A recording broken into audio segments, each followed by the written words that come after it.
Trying to figure out hearing loss solutions can be overwhelming. It feels like you're trying to decode a complicated map full of medical jargon that just leaves you with more questions than answers.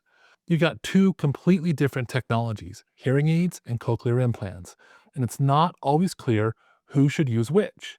Making the right choice feels huge, whether it's for you, a parent, or a child, because it is huge. The stakes are high, and being afraid of making the wrong call is perfectly normal. So let's clear up that confusion.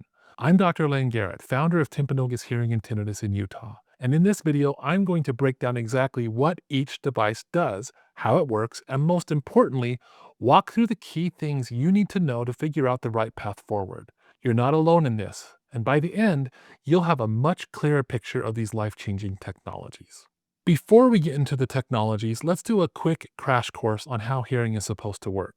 Picture your ear in three parts. Sound waves travel into your outer ear, making your eardrum vibrate. These vibrations move through the tiny bones in your middle ear and then into your inner ear, which holds a snail-shaped part called the cochlea.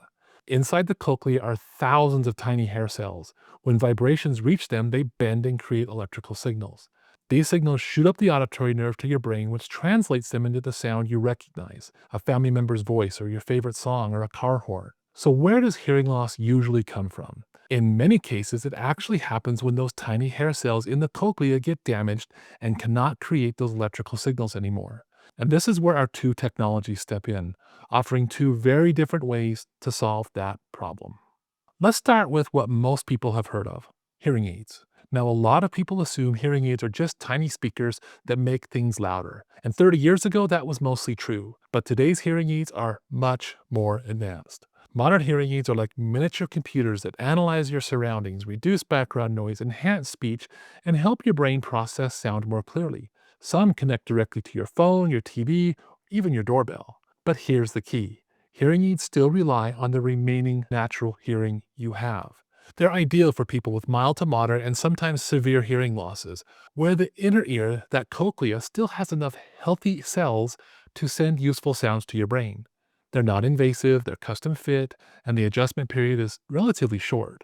For the right person, hearing aids can restore access to conversations, music, and the sounds of everyday life by helping your brain just do its job better. If you're finding this helpful so far, give this video a thumbs up and hit subscribe. We post new videos every week to help you take control of your hearing health with clarity and confidence. Now, let's switch gears to cochlear implants. This is where the whole approach changes. A cochlear implant isn't just a strong hearing aid, it's something completely different. It does not amplify sound. It bypasses the damaged part of your ear altogether. It's a smart two-part system. On the outside, there's a processor that captures sound and sends it to an internal implant. That implant sends signals directly to your auditory nerve, skipping over the parts of your inner ear that are not working anymore. It's for people with severe to profound sensorineural hearing loss, even when the best hearing aids just can't give you the clarity you need. And no, this isn't brain surgery. It's a routine outpatient procedure performed by ENT surgeons across the country every day. But here's the part people don't talk about.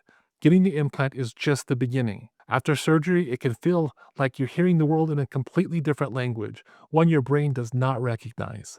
The therapy that follows, it's work. Some days are frustrating. Voices might sound robotic, and music might just sound like noise for a while. But if you commit, something powerful starts to happen. The fog begins to lift, words get clear, laughing makes sense again, and little by little, sound becomes yours again. Let me tell you about Paul. Paul had been struggling with hearing loss for about 15 years. We'd worked with him that whole time, but conversations at work were starting to get frustrating again. He was avoiding social events because he couldn't keep up. Even when we were using top-of-the-line hearing aids, he still felt like he was living in a muffled world.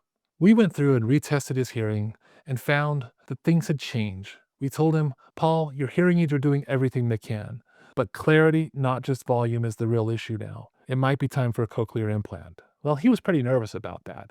What if it makes it worse, he asked, but his daughter reminded him, you're already missing out. What if this gives you your life back? So we referred him to a cochlear implant specialist and he got the cochlear implant. And the first few weeks he said they weren't that easy. The sounds were unfamiliar, speech therapy kind of pushed him, but I saw him 3 months later and he said, I can hear the birds chirping outside for the first time in a decade, and I can understand my children. It wasn't instant, but it was worth it.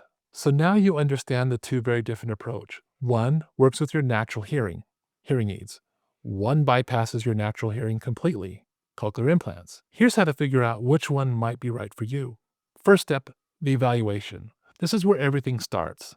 The audiologist will measure your hearing levels, determine the type of hearing loss, and test how well you understand speech even when it's amplified. If you have good speech understanding scores, hearing aids are likely the right fit. But if you can barely make out speech even when it's loud enough, cochlear implants may be your best option because clarity, not just volume, is the problem.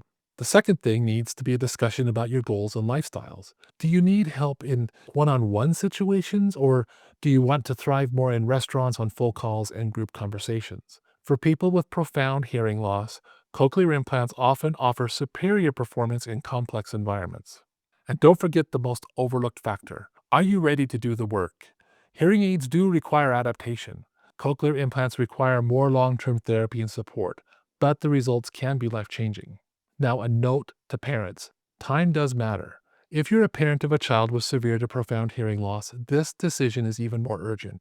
Getting sound to your child's brain early is crucial for language development. The earlier you intervene, the better the chances for them to keep up with their hearing peers. Cochlear implants can be used in as early as 9 to 12 months for children who qualify. So, what's the next step? Schedule a comprehensive hearing aid evaluation with an audiologist.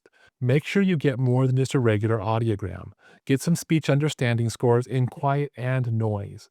And from there, your care team will walk you through whether hearing aids or cochlear implants make the most sense for you or your loved one. Have you used hearing aids? Are you considering cochlear implants for yourself or a family member? Drop your experience or questions in the comments below. We read every single one of them. And if you found this video helpful, again, give it a like and a subscribe so you never miss future videos.